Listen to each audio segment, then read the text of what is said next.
Next है आप लोगों का method of preparation for aromatic aldehyde. और एरोमेटिक एल्डिहाइड में भी बेंजल्डिहाइड।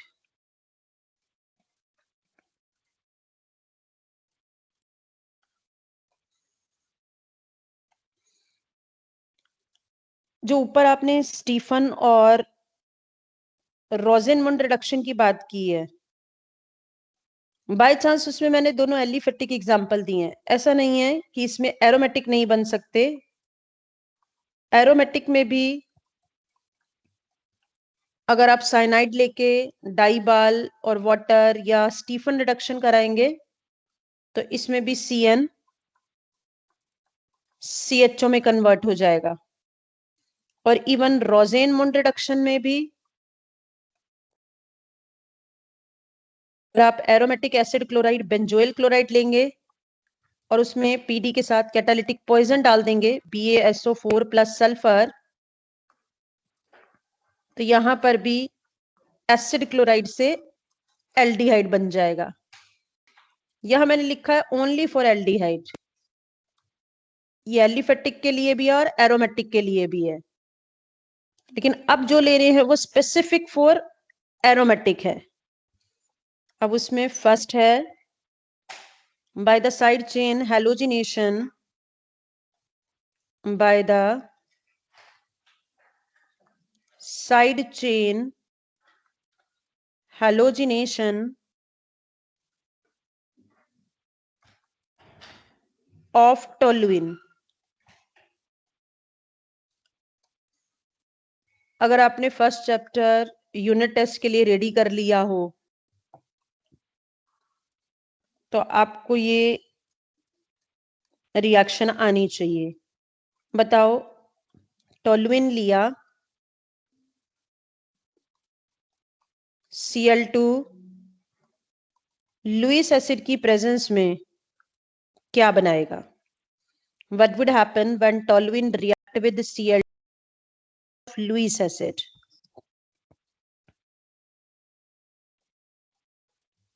ये कौन सी रिएक्शन है और क्या होगा?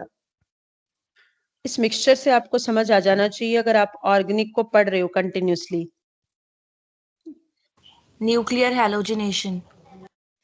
बिल्कुल, nuclear halogenation which is a type of electrophilic substitution reaction की मिथाइल ग्रुप जो है वो इनकमिंग इलेक्ट्रोफाइल को ऑर्थो पे और पैरा पे इनवाइट करेगा। H ऑर्थो का, H पैरा का रिप्लेस बाय Cl। ये जो नॉर्मली एरोमेटिक का करेक्ट होता है इलेक्ट्रोफिलिक सब्स्टिट्यूशन रिएक्शन। ये इलेक्ट्रोफिलिक सब्स्टिट्यूशन रिएक्शन का एग्जाम्पल है और हमने पढ़ाई तो हुआ है। इलेक्ट्रोफिलिक सब्स्टिट्यूशन रिएक्शन 4 टाइप की होती हैं, halogenation, nitration, sulphonation, Friedel Crafts, alkylation, acylation. तो ये हेलोजिनेशन ही तो है। यहाँ क्योंकि बेंजीन का H रिप्लेस हुआ, बेंजीन न्यूक्लियस का एक H रिप्लेस हुआ, इसलिए बेंजीन का H रिप्लेस होने की वजह से इसको न्यूक्लियर हेलोजिनेशन बोलते हैं। बट Cl2 ऐड करें sunlight without Lewis acid, sunlight की प्रेजेंस में अब रिंग एक्टिव नहीं होती, ऊपर का H सब्स्टिट्यूशन के अंदर पार्टिसिपेट करता है। अगर आप 2 मोल Cl2 डाल दो, इकट्ठे डालो या स्टेप मैनर में डालो, कोई प्रॉब्लम नहीं, एक और H रिप्लेस हो जाता है।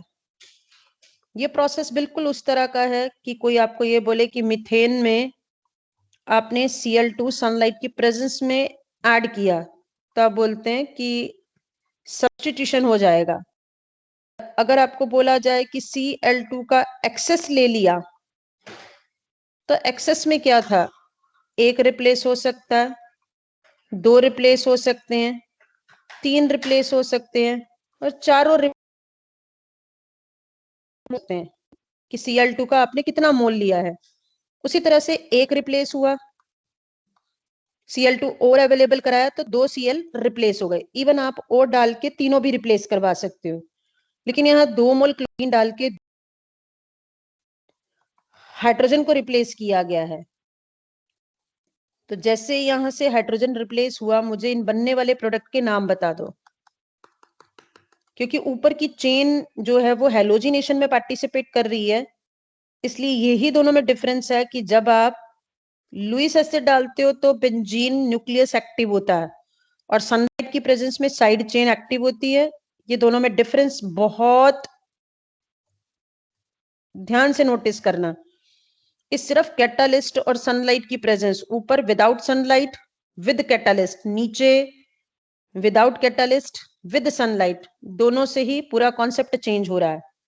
तो मुझे बताओ पहले प्रोडक्ट का नाम क्या है? Benzyl chloride. बेंजाइल क्लोराइड, बिल्कुल। और दूसरे प्रोडक्ट का नाम बच्चे? Benzyl dichloride. बिल्कुल, ये है आपके पास बेंजाइल क्लोराइड,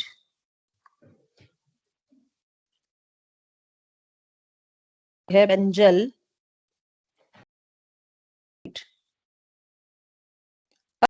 डाइक्लोराइड में आप NaOH डाल दो। आपको पता है कि sp3 हाइब्रिड कार्बन के साथ जो हैलोजन अटैच्ड होते हैं वो न्यूक्लियोफिलिक सब्स्टिट्यूशन रिएक्शन में पार्टिसिपेट करते हैं।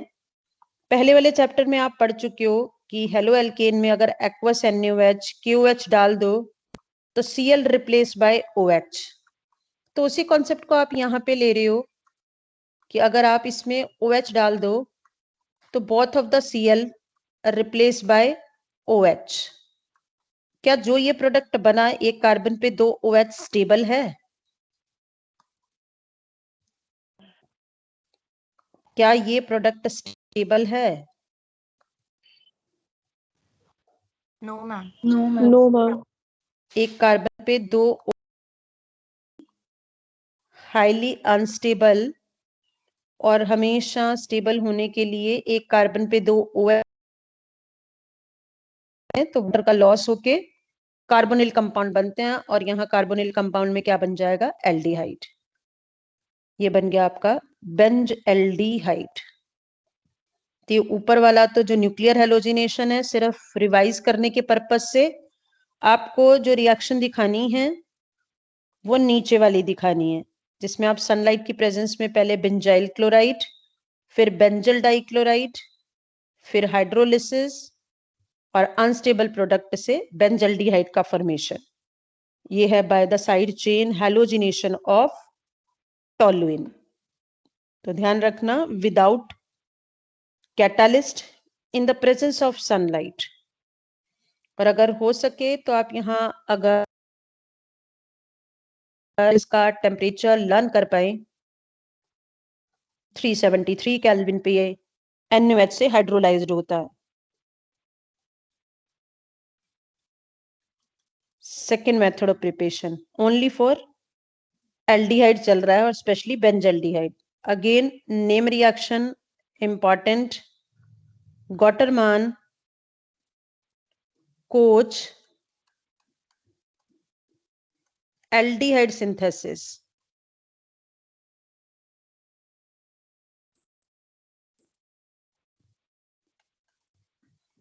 गॉटरमान कोच एल्डिहाइड सिंथेसिस और गॉटरमान रिएक्शन दोनों अलग अलग हैं।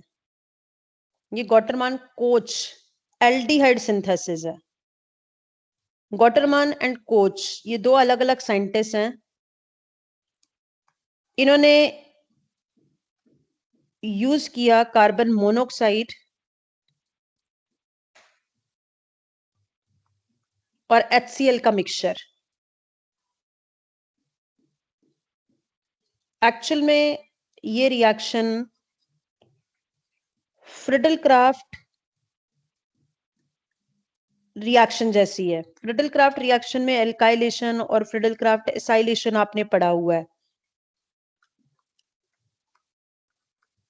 ये पहला एसिड का क्लोराइड।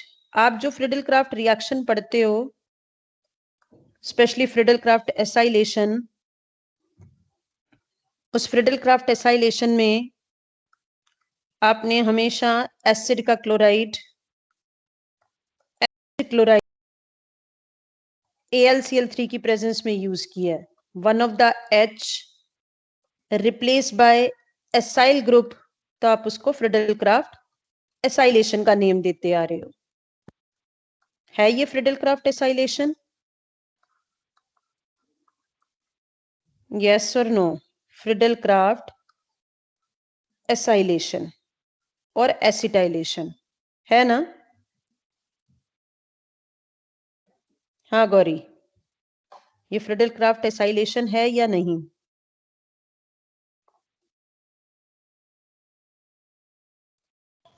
Yes, ma'am. बनने वाले प्रोडक्ट का नाम बताओ। हिमानी, आप इस प्रोडक्ट का नाम बताओ।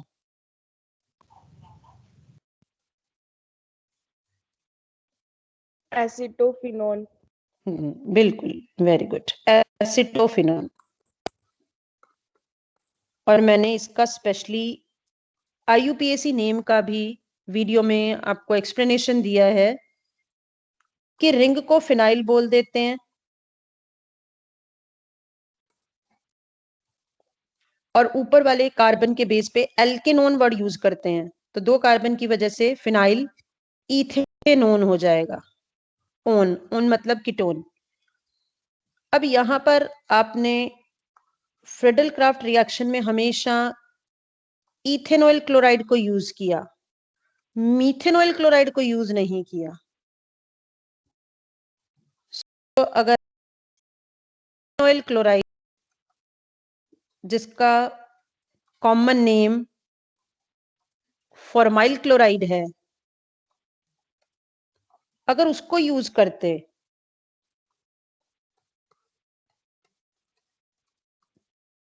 ये लेते फॉर्माइल क्लोराइड AlCl3 की प्रेजेंस में, तो बेंजल्डिहाइड बन जाता। तो गॉटरमान के दिमाग में ये थॉट आई कि फ्रिडल क्राफ्ट साइंटिस्ट ने इथेनॉल क्लोराइड को यूज किया है, तो अगर मैं मीथेनॉल क्लोराइड को यूज कर लूं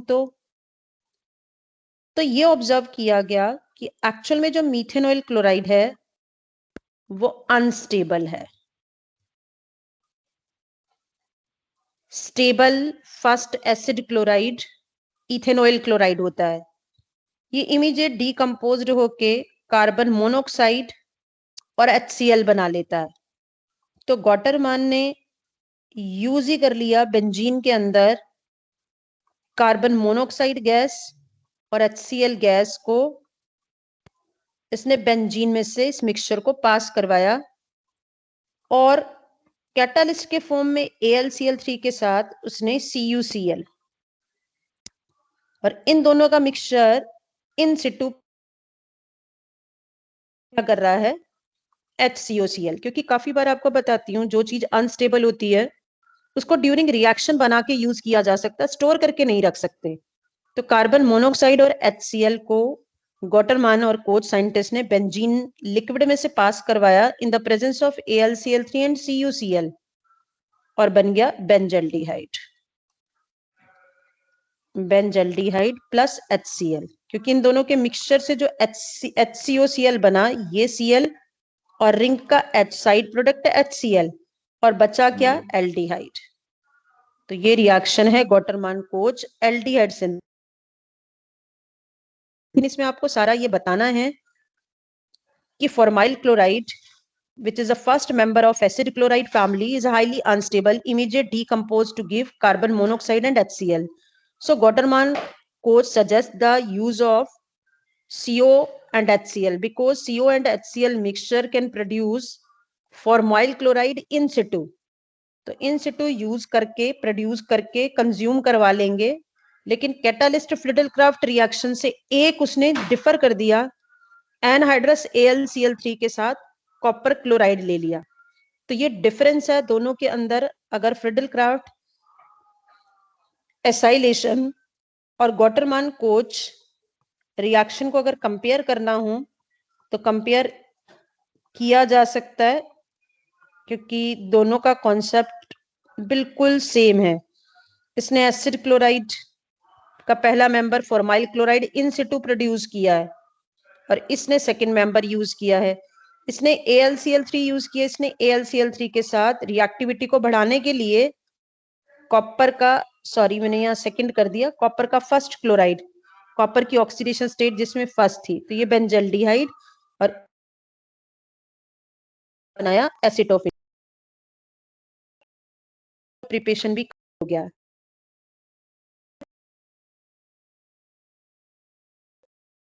रहे हैं जब मुझे method of preparation only for aromatic ketone लेना होगा तो मैं फ्रिडल क्राफ्ट एसाइलेशन ले लूंगी। तो ये बेंजल्डिहाइड गोटरमान कोच एल्डिहाइड सिंथेसिस से प्रिपेयर हो गया। उसके बाद नेक्स्ट है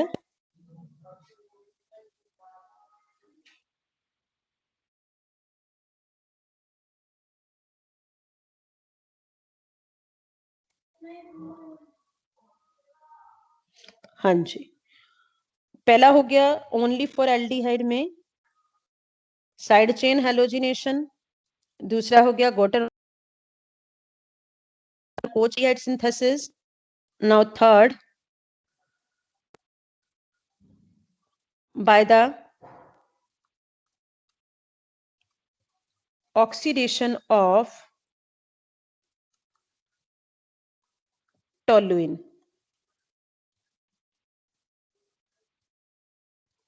by the oxidation of toluene के अंदर ऑक्सीडेशन के लिए अगर आप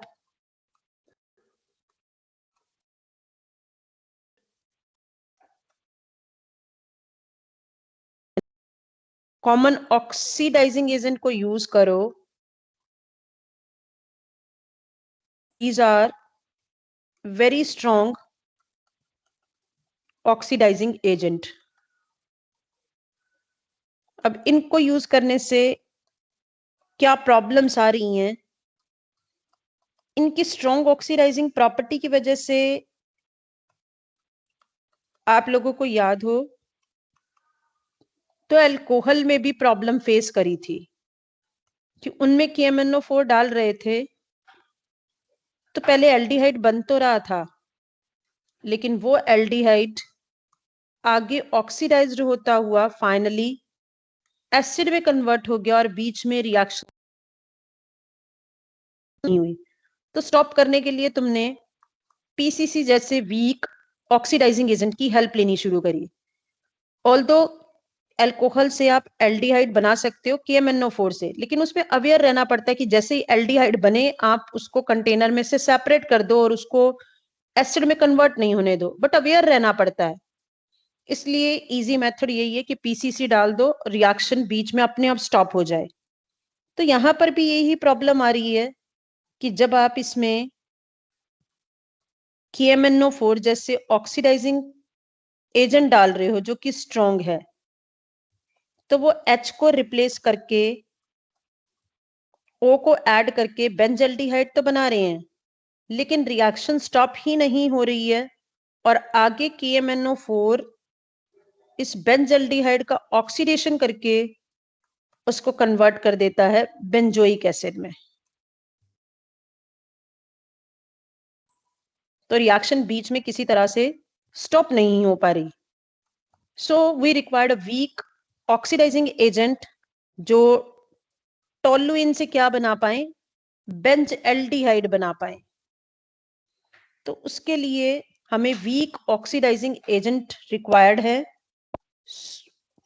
for stop the reaction, for stop the reaction at the stage of benzaldehyde।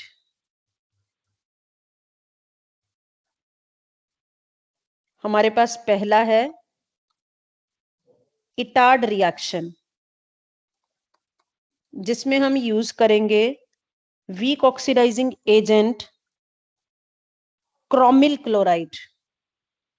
Week oxidising agent chromyl chloride. इसमें भी देखो क्रोमियम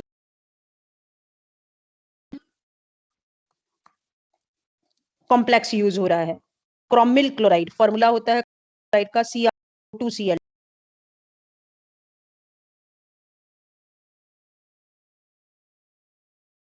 स्टीफन आई, गॉटरमान कोच आई।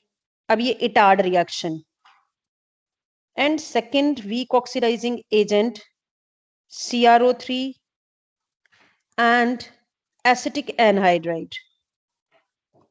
कहीं ना कहीं वीक ऑक्सीडाइजिंग एजेंट में आपको क्रोमियम दिख रहा है। इसमें भी यही था, देखो पीसीसी में भी आपको बताया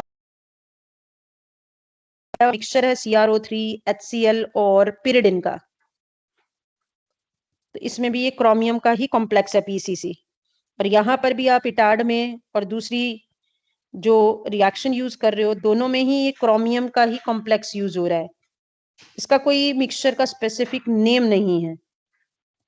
दोनों के दोनों CrO2Cl2 and CrO3 and acetic anhydride, ये मिक्सचर दोनों के दोनों वीक ऑक्सीडाइजिंग एजेंट है। अब ये वीक ऑक्सीडाइजिंग एजेंट कैसे टोलुइन को एल्डिहाइड में कन्वर्ट करते हैं? डायरेक्ट नहीं कन्वर्ट करते, इनका एक इंटरमीडिएट बनता है। वीक ऑक्सीडाइजिंग एजेंट इसको एक इंटरमीडिएट में कन्वर्ट करते हैं। इंटरमीडिएट वीक ऑक्सीडाइजिंग एजेंट की वजह से फर्दर ऑक्सीडाइज तो नहीं हो पाता, बट इस इंटरमीडिएट का जब हम हाइड्रोलिसिस करते हैं तो हमें बेंजल्डिहाइड मिलता है। तो इसका रूट क्या है, ये रूट भी याद रखना है। जब स्ट्रॉन्ग है तो स्ट्रॉन्ग में तो बेंजल्डिहाइड बन के बेंजोइक एसिड बन गया, लेकिन हमने सोचा बीच में रिएक्शन को स्टॉप कर ले, तो KMnO4 और K2Cr2O7 से तो पॉसिबल है ही नहीं। इसके लिए यूज करना पड़ेगा CrO2Cl2 क्रोमिल क्लोराइड जैसा वीक ऑक्सीडाइजिंग एजेंट या CrO3 एंड एसिटिक एनहाइड्राइड का मिक्सचर। ये दोनों वीक ऑक्सीडाइजिंग एजेंट हैं जो टोलुइन को बेंजल्डिहाइड में कन्वर्ट करते हैं बाय यूजिंग दिस पाथ। तो ये वीक ऑक्सीडाइजिंग एजेंट का पाथ है कि टोलुइन को वो एक इंटरमीडिएट में कन्वर्ट करेंगे which can't be oxidised but undergo hydrolysis and convert it into benzaldehyde। कि टोलुइन को वीक ऑक्सीडाइजिंग एजेंट एक ऐसे इंटरमीडिएट में कन्वर्ट कर देंगे जो फर्दर ऑक्सीडाइज तो नहीं हो पाएगा, बट उसका हाइड्रोलिसिस होके वो बेंजल्डिहाइड में कन्वर्ट हो जाएगा। तब इस पाथ को देखते हुए पहले इटार्ड रिएक्शन की बात करूं तो इटार्ड रिएक्शन के अंदर जो हम मिल्क क्लोराइड और ये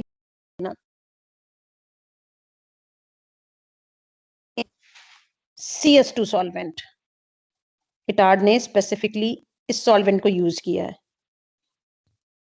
तो अब इटार्ड रिएक्शन दिखाऊं तो ये लिया टोलुइन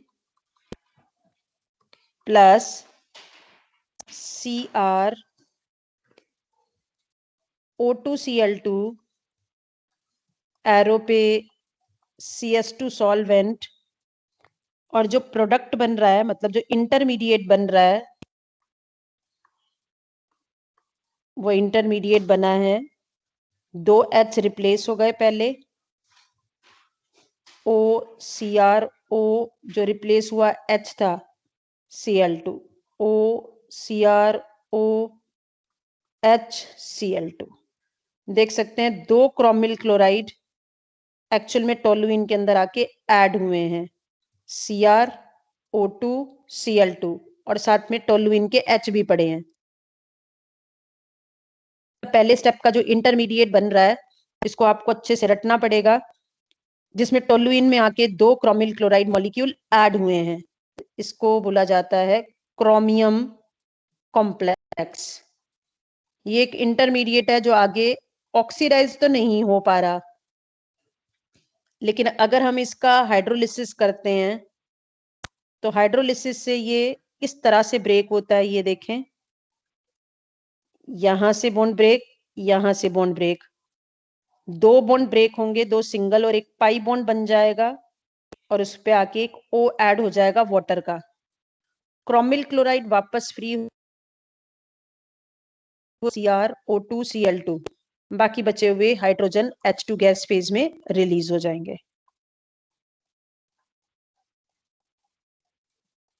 तो इस तरह से weak oxidising agent chromyl chloride एक इंटरमीडिएट बना रहा है जो ऑक्सीडाइज नहीं हो पा रहा है, लेकिन अगर इसका हाइड्रोलिसिस कर दें, क्योंकि कॉम्प्लेक्स है, एक कार्बन पे इतने बड़े बड़े ग्रुप आ रहे हैं, स्टेबल तो पहले से ही नहीं है, तो इसका हाइड्रोलिसिस करके हम बेंजल्डिहाइड को ऑब्टेन कर सकते हैं। हाँ, इटार्ड रिएक्शन की शॉर्टकट हमेशा ऐसे मिलती है, ये तो कॉम्प्लेक्स दिखा दिया, अदरवाइज शॉर्टकट को भी ध्यान में रखो कि पहले स्टेप में CrO2Cl2 in CS2 and second step hydrolysis, इससे CH3 की जगह क्या आ जाता है, CHO। ये दोनों शॉर्टकट आपको याद रखने चाहिए कि जब CN होता है तो SnCl2 प्लस HCl और सेकेंड वाटर या डाइबाल भी लिख सकते हो, यहां पे CHO। ये स्टीफन रिडक्शन, ये इटार्ड रिएक्शन। H3 की जगह कैसे